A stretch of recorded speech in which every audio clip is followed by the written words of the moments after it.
আমি কিছুটা কালো জিরে ফোড়ন দিয়েছি, একটু রসুন দিলাম কুড়িয়ে, আর সর্ষে আর কাঁচা লঙ্কা আমি একটু লবণ দিয়ে ভিজিয়ে রেখে দিয়েছি। মানে এটা সর্ষে হচ্ছে গুঁড়ো। এটাকে একটু পোড়া পোড়া হোক।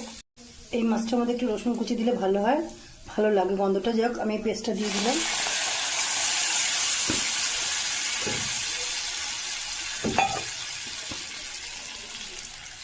খুব তাড়াতাড়ি রান্না হয়ে যায়, কিন্তু খেতে অসাধারণ লাগে গরম গরম ভাতে। ও কি যে করছি, দেখাচ্ছি তোমাদের, দাঁড়াও একটু ফুটে উঠুক। দিচ্ছি কি মাছের করবো আমি তোমাদেরকে বলছি। একটা ধনে পাতা দেবো,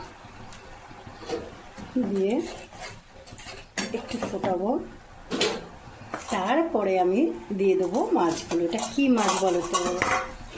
তোমাদের দিকে কে কি মাছ বলে জানি না, আমাদের দিকে আমুদি মাছ বলে। এত ভালো লাগে শীতকালে এইসব মাছের ঝাল খেতে। ও ব্যাস, একটু ফুটে উঠলে আমি এটাকে চাপা দিয়ে রেখে দেবো। ব্যাস হয়ে গেল। কত তাড়াতাড়ি রান্না, অথচ গরম ভাতে খেতে মজাদার লাগে।